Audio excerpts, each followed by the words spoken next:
जो अल्लाह का होता है अल्लाह उसका हो जाता है। हजरत जिब्राइल अमीन को एक तरफ, तमाम फरिश्ते एक तरफ, ताज्जुब में है क्या होगा। हजरत इब्राहिम तो आग में जलकर राख हो जाएंगे, लेकिन जब ये जुमला सुना हजरत इब्राहिम का अल्लाह ने कि जाओ मेरा रब मुझे देख रहा है, मुझे किसी की मदद की जरूरत नहीं है, मेरा अल्लाह मुझे काफी है। यानी इतना यकीन अगर था तो अल्लाह तबारक व तआला ने कहा कि लोगों, ए फरिश्तों, हटो, मुझे मेरे महबूब की मदद करने दो, मुझे मेरे खलील की मदद करने दो। और डायरेक्ट आग का ऑर्डर होता, डायरेक्ट अल्लाह की तरफ से, या नारु कूनी, आग ठंडी हो जा। इसी सिफत को कहते हैं अल्लाहु अकबर। अल्लाह से बड़ा कोई नहीं है, अल्लाह सबसे बड़ा है, अल्लाह को किसी की जरूरत नहीं है। अगर आज ये फिरौन के चेले हैं तो अल्लाह आज भी मौजूद है, अगर ये आज नमरूद के दोस्त हैं तो अल्लाह आज भी मौजूद है। इसीलिए मेरे दोस्तों मुसलमानों, ईमान को मजबूत करने की जरूरत है। आज हमारा ईमान मजबूत नहीं है, नबी से मोहब्बत नहीं है, बिल्कुल नहीं। एक सुन्नत पर कोई अमल कर ले, आज दिखा दे मुझे क्या भाई हम हाथ धोने वाली सुन्नत पर अमल कर रहे हैं, अल्लाह के नबी की सुन्नत है, बहुत कम मिलता। 100 नौजवानों को ढूंढिए, उनसे कहिए कि जरा 2-3 सुन्नत सुनाइए, तो अगर नबी से मोहब्बत है वो ये कहेंगे कि मौलाना याद नहीं है, अता पता नहीं, यही कहेंगे आपके सामने। लेकिन नहीं दोस्तों, नबी से मोहब्बत होगी तो अल्लाह की नुसरत और मदद आएगी, क्योंकि नबी से मोहब्बत करने की वजह से आपका ईमान मजबूत होगा। एक सहाबी थी, मोहब्बत, अभी एक मंत्र पढ़ा था ना, नराशन सम महाप्रिय मसीह के पूरी दुनिया में सबसे ज्यादा चाहने वाला अगर किसी को मैसर हुआ है, किसी जात को चाहने वाली लोग मिले हैं तो मोहम्मद की जात है। नराशन सम महाप्रिय मसीह के सबसे ज्यादा मोहब्बत करने वाले मोहम्मद अलैहिस्सलाम को मिले सहाबी। जंगे उहद का मौका है, तीर आ रहा है, एक सहाबी ने फौरन जाकर आप अलैहिस्सलातु वस्सलाम को गले से लगाया, चिमट गए, पीछे तीर लगता है, 1 नहीं 2 3 4 5 6 7 8 9 10 90 तीर लगे।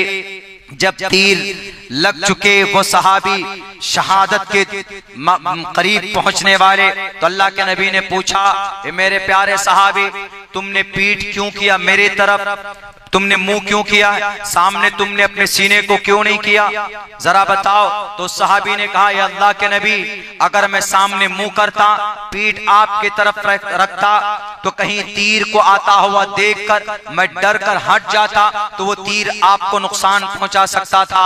इसलिए मेरे दिल को ये गवारा नहीं कि मेरी मौजूदगी में मैं जिंदा रहूं और आपको तीर लग जाए, इसीलिए मैंने आपके तरफ अपना सीना किया और पीछे पुष्ट कर दी, जितनी भी तीर लगना हो, जितने भी तफंग लगना हो लग जाए।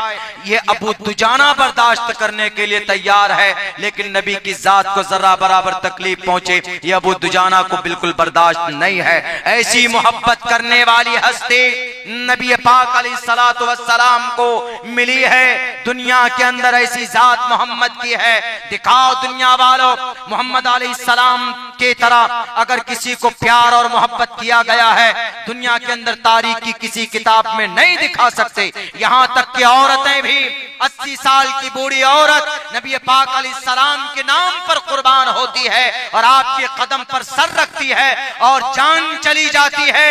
90 जख्म आए थे जंगे उहद के मौके पर बीबी उम्मे अम्मारा रज़ी अल्लाह ताला अन्हा के जिस्म मुबारक पर। इसीलिए कहा गया, ला युमिनु अहदुकुम हत्ता अकूना हब्बा इलैहि मिन वालिदिही व वलदिही वन्नासी अजमईन। अगर अपनी औलाद से, अपनी जान से, तमाम लोगों से ज्यादा मोहब्बत अगर मोहम्मद की ना हो, यू आर नॉट कंप्लीट मुस्लिम, तो तुम सच्चे मुसलमान नहीं हो। अल्लाह के नबी की हदीस।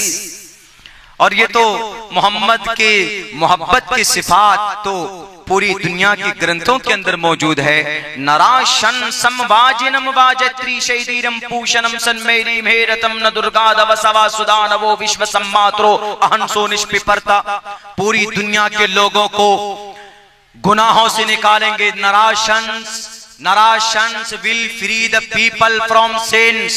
नराशंस मोहम्मद लोगों को गुनाहों से निकालेंगे। विल फ्री द पीपल का लफ्ज इस्तेमाल किया एनसाइक्लोपीडिया ब्रिटानिका ने। फ्री द पीपल, लोगों को गुनाहों से निकालेंगे। आप अलैहिस्सलाम ने लोगों को गुनाहों से निकाला कि नहीं निकाला? मुसलमानों, नौजवानों, आपको पता होना चाहिए आपके नबी की तारीख, आपके नबी के उन्होंने क्या क्या काम आप अलैहिस्सलाम ने किए अपने जमाने में। आज मीडिया वाले उछल उछल कर नबी को बदनाम करने के मैसेजेस को फैलाते, तो आप अपने सोशल मीडिया को नबी की पवित्रता और उनकी सदाकत को बयान करने के लिए लोगों के बीच में लाओ और ये मैसेज लिखो कि शराब हराम है, चूंकि शराब से सोसाइटी का नुकसान होता है। शराब पीकर लोग बेटियों की इज्जत और उनका रेप करते हैं। डॉक्टर अहाना की इज्जत लूटी गई। डॉक्टर अहाना कलकत्ता में जो प्रोटेस्ट हुआ उसकी मेन जो बुनियादी वजह है वो शराब पीकर वो बॉक्सर, वो जालिम उस दिन 5 बोतल शराब पीता। Doctor Ahana RG Kar medical college में और उस रात को अकेली थी और वो जाकर उस कैबिन में उस कॉन्फ्रेंस हॉल में उस बेटी की इज्जत लूटता, उसकी गर्दन तोड़ देता, उसके हाथ तोड़ देता, उसकी रीढ़ की हड्डी तोड़ता और उसको मौत के घाट उतार देता। पता है शराब 5 बोतल पी थी उसने उस दिन, 3 दिन पहले से शराब पी रहा था। बताओ दुनिया के लोगों, कोई तरीका है इस रेप को रोकने का? बिल्कुल तरीका है, नबी पाक अलैहिस्सलाम की जिंदगी में है वो तरीका। आप अलैहिस्सलाम ने फरमाया, ए लोगों शराब मत पियो, वला तशरिबिल खमर फइन्नहा मिफ्ताहु कुल्ली शर्रिन। सहाबाए किराम के जमाने में जब शराब जायज और हराम नहीं करार दी गई तो सहाबाए किराम शराब पीते थे। हजरत अनस, हजरत अबू तलहा के घर पे बैठे, शराब हाथ में है, आवाज आती है कि अला इन्नल खमर कद हुर्रिमत, क्या से शराब हराम कर दी गई है। सहाबा देखिए नबी की बात पर कैसे अमल करते। आज हम सीरत पर जलसा तो करते लेकिन नबी से मोहब्बत पैदा हो जाए इस नीयत को लेकर हम यहाँ से यहाँ तक नहीं आते कि जो भी बात कुरान और सुन्नत के ताल्लुक से बताई जाएंगी उस पर अमल करने की पूरी कोशिश करूंगा। आप अलैहिस्सलाम ने आवाज लगाई कि शराब हराम। हजरत अबू तलहा ने कहा हजरत अनस से, अनस जरा सुनो तो आवाज क्या है। हजरत अनस ने कहा कि हजरत अबू तलहा शराब आज से हराम करार दी गई। कहा अच्छा, जो गिलास में जो शराब थी, जो गिलास शराब का गिलास हाथ में था, फौरन उसी वक्त फेंकता है और मटके को उठा कर बाहर फेंकता है। ऐसा लग रहा था कि जैसे मदीने की गलियों के अंदर में बारिश हो रही हो शराब की। यानी नबी से मोहब्बत ऐसी हो कि हाथ में जाम है, हाथ में शराब है। हम और आप होते तो 2 मिनट के लिए कह सकते थे जरा इसको खत्म कर लें, उसके बाद फिर तो कभी नहीं पिएंगे। नमाज पढ़ने के लिए कहे नमाज पढ़ो मौलाना जरा जोर हो जाए, ये आज जाने दीजिए हम कल से नमाज पढ़ेंगे। इसको सच्चे मुसलमान की अलामत नहीं है। सच्चा आशिक रसूल इसको नहीं बोलते। आशिक रसूल, मुहिब्ब रसूल वही है जो नबी की बात पहुंचे फौरन उस पर अमल करने पर आए, तभी उनको वो मकाम और दर्जा दिया जाता है जिसको आशिक रसूल कहा जाता है, मुहिब्ब रसूल कहा जाता है। अगर नबी पाक अलैहिस्सलाम की बातों पर अमल हो जाए तो आज भी भारत के अंदर से जो 1 मिनट में 45 रेप होता है ना, ये खत्म हो जाए। इनमें से 70% रेप ऐसा है जो शराब पीने की वजह से होता है, शराब पीने की वजह से। और शराब के ऊपर पाबंदी अल्लाह के नबी ने लगवाई, कुरान के अंदर में इसकी मुखालफत की गई, इसकी वईद को बयान किया गया, शराब मत पियो। वही डॉक्टर अहाना बताइए कितनी अब यंग डॉक्टर अपने उस आरजीकर मेडिकल के 36 घंटे से ड्यूटी कर रही थी, वो इतनी मेहनती डॉक्टर अहाना, लेकिन उस जालिम ने वहीं का रक्षक भक्षक बन करके उस बेटी का अपमान करता, उसकी इज्जत लूटता। क्या मतलब रह गया यत्र नार्यस्तु पूजन्ते रमनते तत्र देवता का, कि समाज की बेटी को सम्मान दो तभी वहां पर ईश्वर आएगा। मिस्टर प्राइम मिनिस्टर, क्या गारंटी है आपकी कि बेटी की इज्जत नहीं लूटी जाएगी?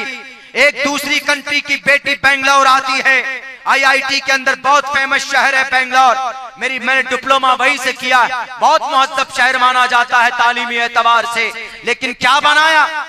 60 टुकड़े किए जिस्म के जालिम ने, बताई 60 टुकड़े, एक नहीं 60 टुकड़े करके फ्रिज में डाला। यही गारंटी है आपकी? झूठे हैं आप, झूठ बोलते हो, आप इख्तिदार में बैठने के लायक नहीं हो, आपको कुर्सी पर बैठने का हक नहीं है, आप कौम और समाज और देश की तरक्की के लिए काम नहीं कर सकते तो कुर्सी छोड़ो। अगर आपको सियासत सीखना है, अगर आपको कौम और समाज को कैसे लेकर जाते हैं, तुम्हारे फारूक की जिंदगी उठा करके पढ़ो। आप उस दुनिया के अंदर में लोगों की मदद कैसे करते हैं। आप हमारे खुलाफाए राशिदीन की जिंदगी उठाकर पढ़िए, आपको वहां से सबक मिलेगा। आपको 10 लाख रुपए का सूट पहनने के लिए नहीं बिठाया गया है, बस 10 लाख गरीबों की समस्या का समाधान कैसे हो इसलिए आपको बिठाया गया है। और वो चीजें नबी पाक अलैहिस्सलाम की जिंदगी के अंदर मिलती, इसीलिए कहा गया है मोहम्मद रसूलुल्लाह सल्लल्लाहु अलैहि वसल्लम के बारे में संस्कृत के अंदर कहा गया है कि अगर मोहम्मद अलैहिस्सलाम से मोहब्बत नहीं करोगे तो बेड़ा पार नहीं होगा। अगर कल नमरूद था तो उसके बिल मुकाबिल आज उसका जानशी भारत के अंदर उत्तर प्रदेश के अंदर लाल बुझक्कर। अगर कोई नमरूद था तो आज की तारीख में भारत के अंदर मजलूमों का कातिल कुर्सी इख्तिदार पर बैठा हुआ। इसीलिए हमें क्या करना चाहिए, हमें हजरत इब्राहिम जैसा ईमानी कुव्वत दिखाने की जरूरत है, अल्लाह की जात पर भरोसा जताने की जरूरत है। हजरत जिब्राइल ने कहा हजरत इब्राहिम अलैहिस्सलाम से, हजरत इब्राहिम ने कहा कि जाओ, मुझे I don't need to your, मुझे तुम्हारी हेल्प की जरूरत नहीं है, मुझे ये बताओ मेरा रब देख रहा है कि नहीं देख रहा है। उन्होंने कहा कि बिल्कुल अल्लाह देख रहा। कहा मुझे अल्लाह काफी, हस्बुनल्लाह हुवा निअमल वकील, जाओ मुझे मेरा अल्लाह काफी, जिब्राइल तुम्हारी जरूरत नहीं है। जब अल्लाह ने देखा कि मेरे बंदे को मुझ पर इतना भरोसा है तो मैं जिब्राइल के जरिए भेजकर मदद करवाऊं? नहीं, डायरेक्ट अल्लाह कहता या नारू कूनी। जब रब का बंदा, जब उसका यकीन रब से मजबूत कनेक्ट हो जाता है तो अल्लाह फिर बीच में वो जो होते हैं ना बीच में कासिद, वो हिस्सा गायब कर देता है, फिर डायरेक्ट आता है अल्लाह। एक संवैधानिक पद पर बैठकर अल्लाह के नबी ने यह फरमाया कि भाई आप की जात से किसी को तकलीफ न पहुंचे। सच्चा मुसलमान भाई अल मुस्लिम मन सलिम अल मुस्लिमून मिन लिसानिही व यदिही है तो मुसलमानों के लिए, लेकिन बाद मुफस्सिरीन ने इस हदीस की तफसीर की है कि अल्लाह के नबी अलैहिस्सलाम का मंशा ये था कि मुसलमान सच्चा वो है कि उसके हाथ से, जुबान से, पैर से किसी इंसान को तकलीफ न पहुंचे। और आप माइक लेकर बोलते यहां रहना है तो ये बनो, वहां रहना है तो ये बनो। अंग्रेज के सामने डायमंड हार्बर पर कौन था तोप लेकर? डायमंड हार्बर, जिसको आज हावड़ा कहा जाता है, इसका पुराना नाम डायमंड हार्बर है, आज हावड़ा में बदल दिया गया। डायमंड हार्बर पर अंग्रेज की ऑफिस को तोड़ने वाला कौन? 1755 की तारीख नहीं मालूम होगा एमपी साहब आपको। डायमंड हार्बर में तोप लेकर पहुंचने वाला मर्द मुजाहिद का नाम अली वर्दी खान था। 1757 के अंदर अंग्रेज के सामने सीना तान कर खड़ा होने वाले का नाम नवाब सिराजुद्दौला था। 1799 में अंग्रेज को धूल चटाने वाला श्रीरंगापट्टनम मैसूर का शेर हिंदुस्तान टीपू सुल्तान, 1799 में उनका नाम फतेह अली खान टीपू सुल्तान था। 1806 के अंदर, 1831 के अंदर पठानकोट के अंदर 51 लोगों को लेकर जाकर अपने आप को शहीद करने वाली जात का नाम सैयद अहमद शहीद बरेलवी था। 1857 के अंदर पानीपत शामली के मैदान में कनपट्टी पर गोली खाने वाले का नाम कासिम नानोतवी था। और फिर आगे तारीख पढ़िए, 1906 के अंदर जालिम अंग्रेज को भगाने के लिए तहरीक रेशमी रुमाल को वजूद में लाने वाले का नाम शेखुल हिंद रहमतुल्लाहि अलैह था। ये तारीख आपको पता होना चाहिए। और फिर आप जाकर आप बोलो कि इस देश में रहना है तो ये बनकर रहना होगा। मेरे भाइयों, वक्त चूंकि काफी हो चुका है, अभी हम लोगों को नमाज भी अदा करनी। चूंकि सीरत का प्रोग्राम था तो सीरत के ताल्लुक से हमने बात की, वरना हालात हाजरा मेरा पसंदीदा टॉपिक हुआ करता है। बस इतना कहूंगा कि हालात बहुत ही नागुफ्ता भी इस मुल्क हिंदुस्तान, हमें उग्र नहीं होना है। कोई आदमी कोई भी भाषण दे, जैसे अररिया के अंदर में भी एक भाषण दिया गया, वहां का मेंबर ऑफ पार्लियामेंट बिल्कुल जिहालत से भरा हुआ भाषण था, बिल्कुल जुल्म सितम का बाजार गर्म करने वाला भाषण था। हमारा ये कोसी, हमारा ये सीमांचल अल्हम्दुलिल्लाह पुरअमन इलाका, हिंदू मुसलमान मिलकर रहते, एक दूसरे का सम्मान करते, एक दूसरे का एहतराम करते, एक दूसरे की परेशानी में लोग शरीक होते। और इसको आग के अंदर झोंकना चाहते